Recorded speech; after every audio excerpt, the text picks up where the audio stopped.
Hey y'all, Nick here from Long Island Blockchain. We're excited to be putting together this new series on Lido V3. We're going to take you through the steps to set up the core component of the V3 protocol called stVaults. We're going to go through how to set it up, the different levers that we can use, the different configurations that we can put in place, and explore all of the possibilities of this new version of the Lido protocol. In this video, what we want to do is we want to take a slight step back and stage the environment here as to what the motivations are behind the V3 protocol and how we got here. So, as you may know, the Ethereum network is a proof of stake protocol. This happened back in 2020, and in 2022 when we had the merge, ETH became a productive asset, which means that folks that have ETH can stake their ETH, basically lock it up as a bond, and that bond gave us, the stakers, a right to run validators on the network. Validators are creating blocks and attesting to transactions on the network. By doing that, we generate rewards, and those rewards are accrued back to us as validators.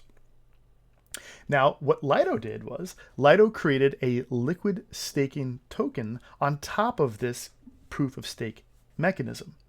What this enabled is ETH was able to be deposited into the Lido protocol. As a result, stakers get a token back called stETH, which represented their share of the overall stake within the protocol. Now, rewards of this ETH that were deposited into the protocol are then distributed back to the stETH holders, along with some fees and stuff like that that go back to the Lido protocol. What this unlocked was this idea of liquidity against our staked ETH. This is super important because at the protocol level, at the ETH protocol level, your ETH is locked. You do not have any access to it. There's no liquidity. So by enabling this liquid staking token, stETH, we can now use this stETH in the broader DeFi ecosystem, which is really useful on various levels. Now, Lido has gone through a couple of different versions of their protocol. In V1, it was more of a centralized set of node operators. Lido V2 introduced this idea of a staking router. The staking router enabled us to plug in different modules to change the way that ETH is routed to node operators. The module that was enabled in V2 was the community staking module, or the CSM, along with the DVT module for distributed validators. This greatly broadened the node operator set within Lido, and we were able to have a permissionless system to be able to plug into the Lido protocol and as node operators run validators for the Lido protocol. This went from, I think, around 20 node operators to, I believe we're over 600 now, which is really exciting and a testament to kind of the dedication to decentralizing this node operator set. Now, this works really well and it was very successful, but one of the downsides to this was the fact that the Lido protocol, when you deposited ETH, that ETH was automatically routed to a set of node operators. You didn't really have a choice as the user or the ETH owner as to where your ETH was actually being run, what validators were actually being used. Now with Lido V3, what we're doing is we're basically giving users control, or ETH holders control, as to how their ETH is routed to the node operator and when and how their liquidity is minted. So let me take a step back there. So currently within the Lido protocol, holding stETH primarily meant that the underlying staking position was controlled in a unified way, right? So this is by the Lido DAO. The holder of stETH had no ability to control the staking position and liquidity. You simply deposited your ETH and you get stETH back.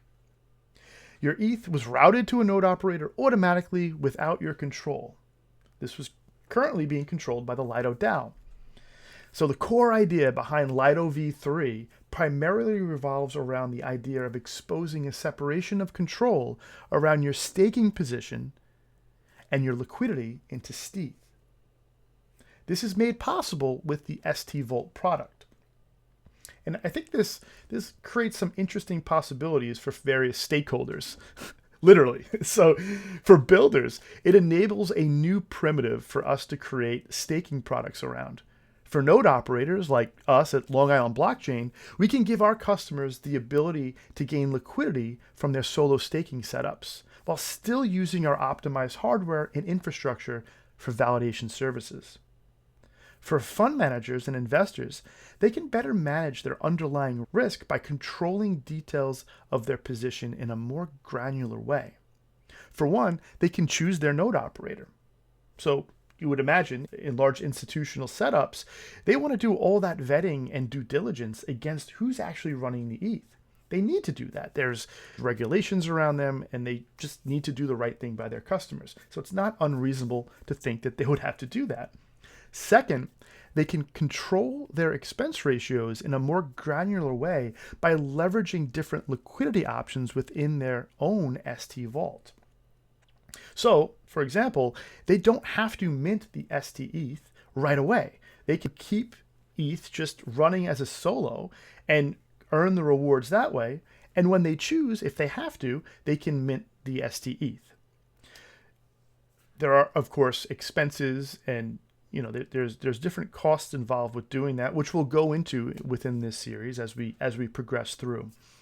So really, in this series, we're going to walk you through some very high-level ideas around stVault, such as these motivations that we're talking about now. And we're going to take you all the way down to the process of creating and deploying your stVault, your own stVault, on the Hoodie testnet. So this should be really exciting. We are going to get a bit technical. We're going to keep it high level, but we are going to also dive down into the details. We're going to look at some of the capabilities. We're going to look at some of the limitations. We're going to look at all of the awesome tooling around running an stVault.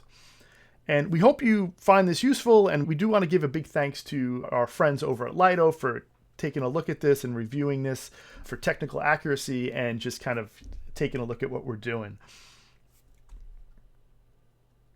So in the next video, what we're going to do is we're going to go ahead and take a look at the overall stVault architecture, how it fits into the overall Lido protocol. And we're going to look at some of the roles and some of the different kind of actors that can be involved with an stVault. Then we're going to get right into creating an stVault. So super excited. We'll see you in the next video. If you have any comments, suggestions, go ahead and throw them below. And we look forward to upcoming videos where we're going to dive in. Thanks.